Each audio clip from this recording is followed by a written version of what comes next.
Guys ನಿಮಗೂ ಕೂಡ ಯಾವಾಗಲೂ ಈ ಥರ ಅನಿಸಿದೆಯಾ? ಲೈಫ್ ಸೆಟ್ ಆಗಲು ಎಲ್ಲವೂ ಕೂಡ ಎಲ್ಲ ಆಪರ್ಚುನಿಟೀಸ್ ಕೂಡ ಇದೆ, ಆದರೆ ಮನಸ್ಸಲ್ಲಿ ಏನೋ ಒಂದು ಖಾಲಿತನ, ಗೋಲ್ ಇದೆ, ಪ್ಲ್ಯಾನ್ ಇದೆ, ಆ್ಯಕ್ಷನ್ ಮಾತ್ರ ಇಲ್ಲ, ಮೋಟಿವೇಶನ್ ಮಾತ್ರ ಇಲ್ಲ. ಸೊ ಈ ಥರ ನಿಮಗೆ ಯಾವಾಗಲಾದರೂ ಅನಿಸಿದೆಯಾ? ನಿಜ ಹೇಳ್ಬೇಕಂದ್ರೆ ಲೇಜಿ ಆಗಿರೋದು ಮಾನವನ ಸ್ವಭಾವ. ಸೊ ಮನುಷ್ಯನ ಜೀವನ ಹಂತದಲ್ಲಿ ಒಮ್ಮೆ ಆದರೂ ಕೂಡ ಮೋಟಿವೇಶನ್ ಇಲ್ಲದೆ ಇರೋದು ಸಾಮಾನ್ಯ. ಸೊ ಕೆಲವೊಬ್ರು ಏನು ಮಾಡ್ತಾರೆ, ಡಿಫ್ರೆನ್ಸ್ ಇಷ್ಟೇ, ಕೆಲವರು ಮೋಟಿವೇಶನ್ ಇಲ್ದಿದ್ರು ಕೂಡ ಮುಂದೆ ಹೋಗ್ತಾರೆ, ಇನ್ನು ಕೆಲವರು ಏನಾಗ್ತಾರೆ ಮೋಟಿವೇಶನ್ ಬರೋ ತನಕ ವೇಟ್ ಮಾಡ್ತಾರೆ. ಸೊ ಏನಾಗುತ್ತೆ ಅಂದರೆ ಅಲ್ಲಿ ಮೋಟಿವೇಶನ್ ನಿಮಗೋಸ್ಕರ ಕಾಯ್ತಾ ಇರ್ತಾರಲ್ಲ, ಅವರು ಅಲ್ಲೇ ಸಿಲುಕಿ ಹಾಕ್ಕೊಂಡು ಅಲ್ಲೇ ಇರ್ತಾರೆ ಗೈಸ್. ಫಸ್ಟ್ ಒಂದು ಸತ್ಯನ ಒಪ್ಕೊಂಡು ಬಿಡಬೇಕು, ಈ ಮೋಟಿವೇಶನ್ ಏನಿದೆ ಇದು ಒಂದು ಫೀಲಿಂಗ್ಸ್. ಸೊ ಫೀಲಿಂಗ್ಸ್ ಅನ್ನೋದು ಸ್ಟೇಬಲ್ ಆಗಿರೋದಿಲ್ಲ.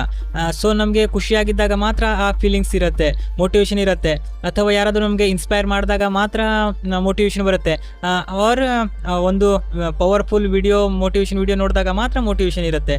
ಸೊ ಇದು 24 hours ಯಾವಾಗಲೂ ಮೋಟಿವೇಶನ್ ಇರೋದಿಲ್ಲ. ಸೊ ಡೌನ್ ಆಗ್ತಾ ಹೋಗುತ್ತೆ, ಅಂದರೆ ಡೌನ್ ಆಗೇ ಆಗುತ್ತೆ, ಅದು ಟೆಂಪ್ರರಿ ಆಗಿರುತ್ತೆ. ಸೊ ಹಾಗಿದ್ದಾಗ ನಮ್ಮ ಫ್ಯೂಚರ್ನ ನಾವು ಟೆಂಪ್ರರಿ ಫೀಲಿಂಗ್ ಮೇಲೆ ಯಾಕೆ ಡಿಪೆಂಡ್ ಮಾಡ್ಕೊಳ್ಬೇಕು ಅಲ್ವಾ ಗಾಯ್ಸ್? ಸೊ ಹಾಗಾಗಿ ಸಕ್ಸಸ್ಫುಲ್ ಜನರು ಯಾವಾಗಲೂ ಕೂಡ ಮೋಟಿವೇಟೆಡ್ ಆಗಿರಲ್ಲ ಗಾಯ್ಸ್, ಅವರು ಡಿಸಿಪ್ಲಿನ್ಡ್ ಆಗಿರ್ತಾರೆ. ಅವರು ಮೂಡ್ ಇಲ್ದಿದ್ರು ಕೂಡ ಕೆಲಸನ ಶುರು ಮಾಡ್ತಾರೆ. ಅವ್ರಿಗೆ ಗೊತ್ತು ಏನು ಹೇಳಿ, ಡಿಸಿಪ್ಲಿನ್ ಇದ್ರೆ ಎಲ್ಲವೂ ಆಗುತ್ತೆ ಅಂತ ಹೇಳಿ. ಫಸ್ಟ್ ಅವರು ಒಂದು ಆ್ಯಕ್ಷನ್ ತೆಗೆದುಕೊಳ್ತಾರೆ, ಆಮೇಲೆ ಮೋಟಿವೇಶನ್ ಬರುತ್ತೆ ಅಂತ ಹೇಳಿ ಅವ್ರಿಗೆ ಗೊತ್ತು. ಹಾಗಾಗಿ ಫಸ್ಟ್ ಆ್ಯಕ್ಷನ್ ನೆಕ್ಸ್ಟ್ ಅಂದರೆ ಮೋಟಿವೇಶನ್ ನೆಕ್ಸ್ಟ್ ಬರುತ್ತೆ. ಸೊ ಯಾವಾಗಲೂ ನೀವು ಒಂದು ಕೆಲಸ ಮಾಡಬೇಕಾದ್ರೆ ಫಸ್ಟ್ ಆ್ಯಕ್ಷನ್ನ ತೆಗೆದುಕೊಳ್ಳಿ ಮತ್ತು ಡಿಸಿಪ್ಲಿನ್ ಆಗಿರಿ. ಆ್ಯಕ್ಷನ್ ತೆಗೆದುಕೊಂಡು ಡಿಸಿಪ್ಲಿನ್ ಆಗಿದ್ದಾಗ ನಿಮಗೆ ಮೋಟಿವೇಶನ್ ಅನ್ನೋದು ತಂತಾನಾಗಿ ಬರುತ್ತೆ ಗೈಸ್. ಮೋಟಿವೇಶನ್ ಇಲ್ದಿದ್ದಾಗ ನಾವು ಏನು ಮಾಡ್ತೀವಿ ಸಾಮಾನ್ಯವಾಗಿ ಗೊತ್ತಾ, ನಮ್ಮನ್ನೇ ನಾವೇ ಬ್ಲೇಮ್ ಮಾಡ್ಕೊಳ್ತೀವಿ. ಅಂದರೆ ನಾನು ಲೇಜಿ, ನನ್ನ ಹತ್ರ ಆಗೋದಿಲ್ಲ, ನಾನು ಕನ್ಸಿಸ್ಟೆಂಟಿ ಇಲ್ಲ ಅಂತ ಹೇಳಿ. ಆದರೆ ಪ್ರಾಬ್ಲಮ್ ನಿಮ್ಮ ಕಡೆ ಅಲ್ಲ, ನಿಮ್ಮ ಸಿಸ್ಟಮಲ್ಲಿ ಇರೋದು. ನಿಮ್ಮ ಬ್ರೈನ್ ಒಂದು ಸಿಂಪಲ್ ಪ್ರಿನ್ಸಿಪಲ್ ಮೇಲೆ ಕೆಲಸ ಮಾಡ್ತದೆ ಗೈಸ್. ಸೊ ಅದು ಈಸಿ ಪಾತ್ ಹುಡುಕ್ತದೆ, ಅಂದರೆ ಈಸಿ ಕೆಲಸ ಹುಡುಕ್ತದೆ, ಮತ್ತು ಈಸಿ ಆಗಿರೋದು ಕಂಫರ್ಟ್ ಝೋನ್ ಹುಡುಕ್ತದೆ.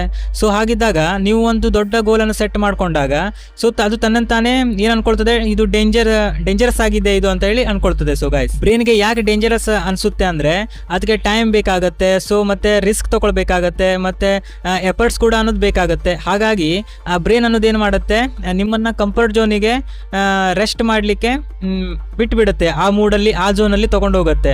ಸೊ ಹೀಗಾಗಿ ನಿಮ್ಮ ಮೋಟಿವೇಶನ್ ಅನ್ನೋದು ಡೌನ್ ಮಾಡುತ್ತೆ. ಆದರೆ ಇದಕ್ಕೆ ಸೊಲ್ಯೂಷನ್ ಏನಂತ ಹೇಳಿ ನೋಡಿದರೆ, ಫಸ್ಟ್ ಸೊಲ್ಯೂಷನ್ ಏನಪ್ಪ ಅಂತ ಹೇಳಿದ್ರೆ 5 minutes ರೂಲ್ಸ್. ಅಂದರೆ ನಿಮಗೆ ಮೋಟಿವೇಶನ್ ಇಲ್ಲದಾಗ ನೀವು ಬುಕ್ ತೆಗೆದುಕೊಂಡು ನಾನು 1 ತಾಸು ಓದ್ತೀನಿ ಅಂತ ಹೇಳಿ ಹೋಗಬೇಡಿ, ಮತ್ತು 1 ತಾಸು ನಾನು 1-1.5 ತಾಸು ನಾನು ಜಿಮ್ ಮಾಡ್ತೀನಿ ಅಂತ ಹೇಳಿ ಪ್ಲ್ಯಾನ್ ಮಾಡಬೇಡಿ.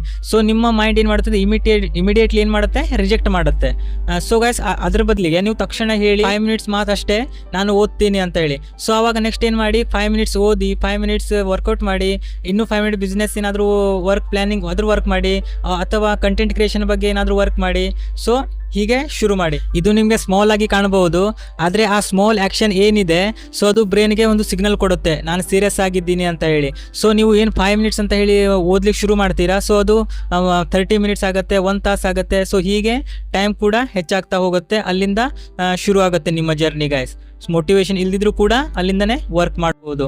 ಸೊ ಹೀಗಾಗಿ ನೀವು ಯಾವಾಗಲೂ ಕೂಡ ಒಂದು ಫೋಕಸ್ ಆಗಿರಿ, ಮತ್ತು ಫೋಕಸ್ ಆಗಿರ್ಲಿಕ್ಕೆ ಈ ಥರ ಟ್ರೈ ಮಾಡಿ 5 minutes ರೂಲ್ನ. ಓಕೆ ಗೈಸ್, ಇನ್ನು ಸೆಕೆಂಡ್ ಸೊಲ್ಯೂಷನ್ ಏನಪ್ಪ ಅಂತ ಹೇಳಿದ್ರೆ, ನೀವು ಓವರ್ ಥಿಂಕಿಂಗ್ ಮಾಡೋದನ್ನು ಫಸ್ಟ್ ನಿಲ್ಲಿಸಬೇಕು.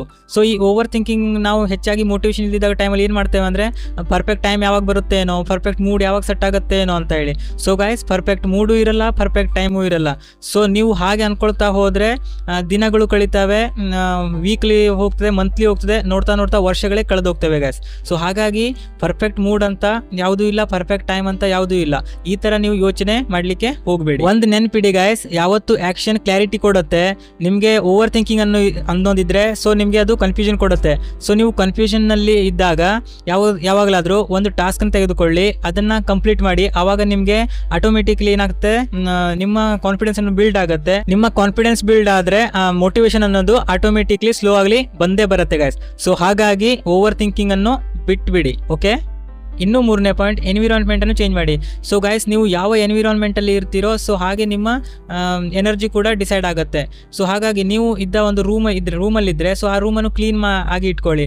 ಹಾಗಿದ್ದಾಗ ನಿಮ್ಮ ಬ್ರೈನ್ ಕೂಡ ಒಂದು ಡಿಸ್ಟರ್ಬ್ ಆಗದೆ ಒಂದು ಕ್ಲೀನ್ ಆಗಿರುವಂಥ ರೂಮಲ್ಲಿ ಪ್ರಶಾಂತವಾಗಿರುತ್ತೆ. ಸೊ ಹಾಗಾಗಿ ಎನ್ವಿರಾನ್ಮೆಂಟಲ್ಲಿ ಇರೋದು ಚೇಂಜ್ ಮಾಡೋದು ತುಂಬ ಇಂಪಾರ್ಟೆಂಟ್. ಮತ್ತೇನಂತ ಹೇಳಿದರೆ ಮೊಬೈಲ್ ಡಿಸ್ಟ್ರಾಕ್ಷನನ್ನು ಕಮ್ಮಿ ಮಾಡಿ. ಸೊ ಹಾಗಿದ್ದಾಗ ನಿಮ್ಮ ಎನ್ವಿರಾನ್ಮೆಂಟ್ ಅದು ಮೊಬೈಲ್ ಯೂಸ್ ಮಾಡೋದಾಗಲಿ, ಸೋಷಿಯಲ್ ಮೀಡಿಯಾ ಬಳಕೆ ಆಗಲಿ, ಈ ರೀತಿಯಲ್ಲಿ ಡಿಸ್ಟರ್ಬೆನ್ಸ್ ಮಾಡ್ಕೊಳ್ಳಿಕ್ಕೆ ಹೋಗಬೇಡಿ. ಈ ಥರ ಎನ್ವಿರಾನ್ಮೆಂಟ್ ಇಲ್ಲದೆ ಇರೋ ಥರ ಒಂದು ಒಳ್ಳೆ ಎನ್ವಿರಾನ್ಮೆಂಟಲ್ಲಿ ಇರಲಿಕ್ಕೆ ಪ್ರಯತ್ನ ಪಡಿ. ಇನ್ನು 4th ಪಾಯಿಂಟ್, ಕಂಪ್ಯಾರಿಸನನ್ನು ಅವಾಯ್ಡ್ ಮಾಡಿ ಗೈಸ್. ನಾವು ಸೋಷಿಯಲ್ ಮೀಡಿಯಾ ನೋಡಿ ತುಂಬ ಡಿಮೋಟಿವೇಟ್ ಆಗ್ತೇವೆ. ಅಂದರೆ ಅವನು ಒಂದು ಸಕ್ಸಸ್ಫುಲ್ ಆಗಿದ್ದಾನೆ, ಅವಳಿಗೆ ಪ್ರೋಗ್ರೆಸ್ ನಡೀತಾ ಇದೆ, ನಮ್ದೇನು ಇಲ್ಲ, ನಾವು ಸೇಮ್ ಪ್ಲೇಸಲ್ಲಿ ಇದ್ದೇವೆ ಅಂತ ಹೇಳಿ.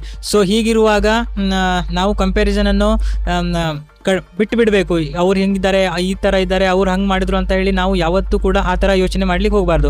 ಆ ಥರ ಯೋಚನೆ ಮಾಡಿದಾಗ ಏನಾಗುತ್ತೆ, ನಮ್ಮ ಎನರ್ಜಿ ಕೂಡ ಡೌನ್ ಆಗುತ್ತೆ. ಸೊ ನಾವು ಅವ್ರದ್ದು ಒಂದು 20 ಚಾಪ್ಟರ್ಗಳನ್ನು ನೋಡಿದ್ರೆ ನಮ್ಮ 3 ಚಾಪ್ಟರಿಗೆ ಕಂಪೇರ್ ಮಾಡ್ಕೊಳ್ತೇವೆ. ಸೊ ಹೀಗಿದ್ದಾಗ ಅದು ಅನ್ಫೇರ್ ಆಗಿರುತ್ತೆ ಗೈಸ್. ಸೊ ನಾವು ಯಾವತ್ತೂ ಕೂಡ ಬೇರೆಯವರನ್ನು ಕಂಪ್ಯಾರಿಸನ್ ಮಾಡ್ಕೊಳ್ಳಿಕ್ಕೆ ಹೋಗಲೇಬಾರ್ದು. ಕಂಪ್ಯಾರಿಸನ್ ಮಾಡಿಕೊಂಡ್ರೆ ಅಲ್ಲೇ ಮನುಷ್ಯ ಅನ್ಸಕ್ಸಸ್ಫುಲ್ ಆಗೇ ಇರ್ತಾನೆ ಗೈಸ್. ಮೋಟಿವೇಶನ್ ಡ್ರಾಪ್ ಆಗಲಿಕ್ಕೆ ಮೇನ್ ರೀಸನ್ ಅಂದರೆ ಮೇನ್ ದೊಡ್ಡ ಕಾರಣ ಏನಂತೇಳಿ ಕಂಪ್ಯಾರಿಸನ್. ನಾವು ಈ ಕಂಪ್ಯಾರಿಸನ್ ಮಾಡೋದು ಬಿಟ್ಟು ನಮ್ಮ ಜೊತೆಗೆ ನಾವೇ ಕಂಪ್ಯಾರಿಸನ್ ಮಾಡ್ಕೊಳ್ಬೇಕು. ಅಂದರೆ ನಾವು ಎಷ್ಟೆರಡು ಏನು ಮಾಡಿದ್ರು ಅಂತ ಹೇಳ್ಕೊಂಡು ಅದ್ರ ಜೊತೆ ಕಂಪ್ಯಾರಿಸನ್ ಮಾಡ್ಕೊಳ್ಳಿ. ಸೊ ಅದನ್ನು ಹಂಗೆ ಮಾಡಿಕೊಂಡು ನಾವು ನಿನ್ನೆಗಿಂತ ಇವತ್ತು ಬೆಟರ್ ಮಾಡೋಣ, ಏನು ಬೆಟರ್ ಮಾಡ್ಲಿಕ್ಕೆ ಆಗುತ್ತೆ ನಮ್ಮ ಹತ್ರ ಅಂತ ಹೇಳಿ ಈ ರೀತಿಯಾಗಿ ನೋಡೋಣ. ಸೊ ಈ ರೀತಿಯಾಗಿ ಮಾಡಿದಾಗ ನಮ್ಮ ಮೋಟಿವೇಶನ್ ಕೂಡ ಇನ್ನೂ ಹೆಚ್ಚಾಗುತ್ತೆ. ನಿನ್ನೆಗಿಂತ ನಾನು 1% ಇವತ್ತು ಬೆಟರ್ ಮಾಡಿದೆ, ಸೊ ಇನ್ನೂ ಬೆಟರ್ ಮಾಡ್ತಾ ಹೋಗ್ಬೋದು ನಾನು ಅಂತ ಈ ರೀತಿಯಾಗಿ ಹೋದಾಗ ನಿಮ್ಮ ಮೋಟಿವೇಶನ್ ಕೂಡ ಯಾವತ್ತೂ ಕೂಡ ಡೌನ್ ಆಗಲ್ಲ, ಹೈ ಆಗ್ತಾ ಹೋಗ್ತದೆ. ಯಾವತ್ತೂ ಕೂಡ ಕಂಪ್ಯಾರಿಸನ್ ಮಾಡಲಿಕ್ಕೆ ಹೋಗಬೇಡಿ ಯಾರಿಗೂ ಕೂಡ. ಓಕೆ, 5ನೇ ಪಾಯಿಂಟ್, ರೆಸ್ಟ್ ಕೂಡ ಒಂದು ಇಂಪಾರ್ಟೆಂಟ್ ಆಗಿರುತ್ತೆ ಗೈಸ್. ಸೊ ನಮಗೆ ಮೋಟಿವೇಶನ್ ಇಲ್ದಿದ್ರೂ ಕೂಡ ಅದು ಒಂದು ಲೇಜಿನೆಸ್ ಅಂತ ಆಗಿರೋದಿಲ್ಲ, ಅದು ಬರ್ನ್ಔಟ್ ಆಗಿರುತ್ತೆ. ಯಾಕಂತ ಹೇಳಿದ್ರೆ ನಿಮಗೆ ಕೆಲವು ನಿದ್ದೆ ಸರಿಯಾಗದೆ ಆಗಿರಬಹುದು, ನೀವು ತುಂಬ ಪ್ರೆಷರ್ ತೆಗೆದುಕೊಂಡಿರ್ಬೋದು, ಸ್ಟ್ರೆಸ್ ಜಾಸ್ತಿ ಆಗಿರ್ಬೋದು, ಬಾಡಿ ಟಯರ್ಡ್ ಆಗಿರ್ಬೋದು. ಸೊ ಹೀಗಿದ್ದಾಗ ಕೂಡ ನಮಗೆ ಮೋಟಿವೇಟೆಡ್ ಆಗಿರಲಿಕ್ಕೆ ಆಗಲ್ಲ ಗೈಸ್. ಅಂದರೆ ನಮ್ಮ ಮೈಂಡ್ ಮೋಟಿವೇಟೆಡ್ ಆಗೋದಕ್ಕೆ ಚಾನ್ಸೇ ಇಲ್ಲ. ಸೊ ಹೀಗಿದ್ದಾಗ ನೀವು ನಿಮ್ಮ ಜೊತೆ ಮಾತಾಡ್ಕೊಳ್ಳಿ, ನನಗೆ ಇವಾಗ ಆ್ಯಕ್ಷನ್ ತೆಗೆದುಕೊಳ್ಬೇಕಾ ನಾನು, ಅಥವಾ ನಾನು ರೆಸ್ಟ್ ಮಾಡಬೇಕಾ ಅಂತ ಹೇಳಿ.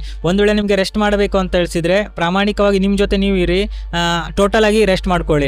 ಸೊ ಎಸ್ಕೇಪ್ ಆಗ್ಲಿಕ್ಕೆ ಹೋಗಬೇಡಿ, ನಿಮಗೆ ನೀವೇ ಮೋಸ ಮಾಡ್ಕೊಳ್ಳಿಕ್ಕೆ ಹೋಗಬೇಡಿ. ರೆಸ್ಟ್ ಬೇಕಂತ ಹೇಳಿ ಪಕ್ಕ ನಿಮಗೆ ಗೊತ್ತಾದಾಗ ಸುಮ್ಮನೆ ರೆಸ್ಟ್ ಮಾಡಬೇಡಿ. ಇನ್ನೊಂದು ಪವರ್ಫುಲ್ ಪಾಯಿಂಟ್ ಏನಪ್ಪ ಅಂತ ಹೇಳಿದ್ರೆ, ನಿಮ್ಮ ವಾಯನ್ನು ನೆನ್ಪು ಮಾಡ್ಕೊಳ್ಳಿ. ಅಂದರೆ ನಾನು ಯಾಕೆ ಸ್ಟಾರ್ಟ್ ಮಾಡಬೇಕಿದು ಅಂತ ಹೇಳಿ, ನನಗೆ ನನ್ನ ಫೈನಾನ್ಷಿಯಲ್ ಫ್ರೀಡಮ್ ಬೇಕಾ ನನಗೆ, ಅಥವಾ ನನಗೆ ಸೆಲ್ಫ್ ರೆಸ್ಪೆಕ್ಟ್ ಆಗಿ ಬೇಕಾ, ಅಥವಾ ಯಾವ ಕಾರಣಕ್ಕಾಗಿ ನಾನು ಇದನ್ನು ಕಂಪ್ಲೀಟ್ ಮಾಡಬೇಕು, ಇದನ್ನು ಮಾಡಿ ಮುಗಿಸ್ಬೇಕು ನಾನು ಅಂತ ಹೇಳಿ ನಿಮಗೆ ನಿಮ್ಮ ವಾಯ್ ಅಂದರೆ ನಾನು ಯಾಕೆ ಮಾಡಬೇಕು ಇದು ಅಂತ ಹೇಳಿ ನಿಮಗೆ ಗೊತ್ತಾದಾಗ ಮಾತ್ರ ನಿಮಗೆ ಮೋಟಿವೇಶನ್ ಮ್ಯಾಟ್ರೇ ಆಗಲ್ಲ ಗೈಸ್. ಸೊ ಮೋಟಿವೇಶನ್ ಇಲ್ದಿದ್ರೂ ಕೂಡ ಆ ಕೆಲಸನ ನೀವು ಪೂರ್ಣವಾಗಿ ಮಾಡಿ ಮುಗಿಸ್ತೀರಾ ಗೈಸ್. ಮೋಟಿವೇಶನ್ ಒಂದು ಸ್ಪಾರ್ಕ್ ಇದ್ದಂತೆ, ಡಿಸಿಪ್ಲಿನ್ ಅನ್ನೋದು ಇಂಜಿನ್ ಇದ್ದ ಹಾಗೆ. ಸೊ ಸ್ಪಾರ್ಕ್ ಇಲ್ದಿದ್ರು ಇಂಜಿನ್ನ ಸ್ಪಾರ್ಕ್ ಮಾಡ್ಬೋದು, ಇನ್ನೇ ಇಲ್ಲದೆ ಸ್ಪಾರ್ಕ್ ಅನ್ನೋದು ಅನ್ಲೆಸ್ ಆಗಿರುತ್ತೆ ಗೈಸ್. ಸೊ ನಿಮಗೆ ಇವತ್ತು ಮೋಟಿವೇಶನ್ ಇಲ್ದಿದ್ರು ಕೂಡ ಟೆನ್ಷನ್ ತೆಗೆದುಕೊಳ್ಳುವ ಅವಶ್ಯಕತೆ ಇಲ್ಲ, ಯಾಕಂದ್ರೆ ಅದು ನಾರ್ಮಲ್ ಆಗಿರುತ್ತೆ. ಸೊ ಈಗ ಡಿಸಿಷನ್ ನಿಮ್ಮ ಕೈಯಲ್ಲಿದೆ, ನೀವು ವೇಟ್ ಮಾಡ್ತೀರಾ ಅಥವಾ ಆ್ಯಕ್ಷನ್ ಅನ್ನು ತೆಗೆದುಕೊಂಡು ನಿಮ್ಮ ಜೀವನದಲ್ಲಿ ಏನು ಬೇಕು ನಿಮಗೆ ಅದರ ಕಡೆ ಫೋಕಸ್ ಆಗಿ ಮುನ್ನುಗ್ತೀರಾ ಅಂತ ಹೇಳಿ ನಿಮ್ಮ ಕೈಯಲ್ಲಿ ನಿಮ್ಮ ಡಿಸಿಷನ್ ಇದೆ ಗೈಸ್. ನಾಳೆ ಅನ್ನೋದು ಒಂದು ಒಳ್ಳೆ ಮೂಡ್ ಬರ್ಬೋದು, ಆದರೆ ಫ್ಯೂಚರ್ ಅನ್ನೋದು ಇವತ್ತಿನ ಒಂದು ಸ್ಮಾಲ್ ಆ್ಯಕ್ಷನ್ ಏನು ತೆಗೆದುಕೊಳ್ತಿದ್ದೀರಾ ಅದೇ ಬಿಲ್ಡ್ ಮಾಡುತ್ತೆ. ಇವತ್ತಿಂದ ನೀವು ತೆಗೆದುಕೊಂಡಂಥ ಒಂದು ಸ್ಮಾಲ್ ಆ್ಯಕ್ಷನ್ ಅದೇ ನಿಮ್ಮ ಭವಿಷ್ಯವನ್ನು ರೂಪಿಸುತ್ತೆ. ಹಾಗಾಗಿ ನೀವು ಈಗ ಏನು ಈ ಲೋ ಎನರ್ಜಿ ಫೀಲ್ ಮಾಡ್ತಾ ಇದ್ದೀರಾ, ಇದು ಪರ್ಮನೆಂಟ್ ಅಂತೂ ಅಲ್ಲ. ಸೊ ಇದನ್ನು ಬಿಟ್ಟು ಹಾಕಿ, ಇದು ಟೆಂಪ್ರರಿ ಆಗಿರುತ್ತೆ. ಒಂದು ಒಳ್ಳೆಯ ಪೊಸಿಷನಲ್ಲಿ, ಒಂದು ಒಳ್ಳೆಯ ಬೆಟರ್ ಸ್ಥಾನದಲ್ಲಿ ಇರ್ತೀರಾ. ಸೊ ಇವತ್ತು ಏನು ಆ್ಯಕ್ಷನ್ ತೆಗೆದುಕೊಳ್ಳೋದಿಲ್ಲ ನೀವು ಅಂತ ಹೇಳಿದ್ರೆ ಒಂದು ಬಿಗ್ 0 ಅದರಲ್ಲೇ ಇರ್ತೀರಾ. ಡಿಸಿಷನ್ ನಿಮ್ಮ ಕೈಯಲ್ಲಿದೆ ಅಂತ ತಿಳ್ಕೊಳ್ಳಿ. ಸಕ್ಸಸ್ಫುಲ್ ಜನರು ಯಾವತ್ತೂ ಆರ್ಡಿನರಿ ಅಲ್ಲ, ಅವರು ಆರ್ಡಿನರಿ ಇಲ್ಲದ ಡೇಸಲ್ಲೂ ಕೂಡ ವರ್ಕ್ ಮಾಡ್ತಾರೆ, ಅವರಿಗೆ ಮೂಡ್ ಇಲ್ಲದ ಡೇಸಲ್ಲೂ ಕೂಡ ಅವರು ವರ್ಕ್ ಮಾಡ್ತಾರೆ. ಹೀಗೆ ವರ್ಕ್ ಮಾಡಿಕೊಂಡು ಅವರು ಮೋಟಿವೇಶನ್ ಇಲ್ದಿದ್ರು ಕೂಡ ಮುನ್ನುಗ್ತಾರೆ, ಅಂದರೆ ವರ್ಕ್ ಮಾಡ್ತಾರೆ. ಸೊ ಹೀಗೆ ಮಾಡಿನೇ ಅವರು ಸಕ್ಸಸ್ಫುಲ್ ಆಗಿರ್ತಾರೆ ಅವ್ರ ಜೀವನದಲ್ಲಿ. ಸೊ ಗೈಸ್, ಇವತ್ತೊಂದು ಪ್ರಾಮಿಸ್ ಮಾಡಿ ನೀವು, ನನಗೆ ಮೋಟಿವೇಶನ್ ಬರೋ ತನಕ ನಾನು ವೇಟ್ ಮಾಡಲ್ಲ, ನಾನು ಇವತ್ತಿಂದ ಒಂದು ಸ್ಮಾಲ್ ಆ್ಯಕ್ಷನ್ ತೆಗೆದುಕೊಳ್ತೇನೆ, ನನ್ನ ಕೆಲಸನ ನಾನು ಸ್ಟಾರ್ಟ್ ಮಾಡ್ತೇನೆ. ಸೊ ನಾನು ಕೆಲಸ ಸ್ಟಾರ್ಟ್ ಮಾಡಿದ ಮೇಲೆ ಮೋಟಿವೇಶನ್ ಬರಲಿ ಅಂತ ಹೇಳ್ಕೊಂಡು ಈ ವಿಡಿಯೋ ನೋಡ್ತಿರೋ ಮೂಮೆಂಟಲ್ಲಿ ಒಂದು ಡಿಸೈಡ್ ಮಾಡಿ, ಈ ವಿಡಿಯೋ ಕ್ಲೋಸ್ ಆಗಿದ ತಕ್ಷಣ ನಾನು ಒಂದು ಸ್ಮಾಲ್ ಆ್ಯಕ್ಷನ್ ಅನ್ನು ತೆಗೆದುಕೊಳ್ತೇನೆ, ಒಂದು ಜಸ್ಟ್ 1 ಸ್ಟೆಪ್ ಅಂತ ಹೇಳ್ಕೊಂಡು. ಸೊ ವಿಡಿಯೋ ಕ್ಲೋಸ್ ಆದಮೇಲೆ ಒಂದು ಸ್ಟೆಪ್ಪನ್ನು ತೆಗೆದುಕೊಂಡ್ಬಿಡಿ, ಏನಾದರೂ ಆಗೋಗ್ಲಿ. ಬಹುಶಃ ಇದೇ ನಿಮ್ಮ ಲೈಫ್ ಚೇಂಜಿಂಗ್ ಮೂಮೆಂಟ್ ಆಗಿರ್ಬೋದು, ಯಾರಿಗೆ ಗೊತ್ತು ಅಲ್ವಾ. ಸೊ ಡಿಸಿಷನ್ ತೆಗೆದುಕೊಂಡು ಆ್ಯಕ್ಷನ್ ತೆಗೆದುಕೊಂಡು ಬಿಡಿ. ಓಕೆ, ನಿಮಗೆ ಈ ವಿಡಿಯೋ ಯೂಸ್ಫುಲ್ ಅನಿಸಿದ್ರೆ ವಿಡಿಯೋನ ಲೈಕ್ ಮಾಡಿ, ಶೇರ್ ಮಾಡಿ, ಹಾಗೆ ಕಮೆಂಟಲ್ಲಿ ಬರೆಯಿರಿ I will take action today ಅಂತ ಹೇಳ್ಕೊಂಡು ಒಂದು ಕಮೆಂಟ್ ಹಾಕಿ ಸಬ್ಸ್ಕ್ರೈಬ್ ಮಾಡ್ಕೊಳ್ಳಿ. Okay, love you all.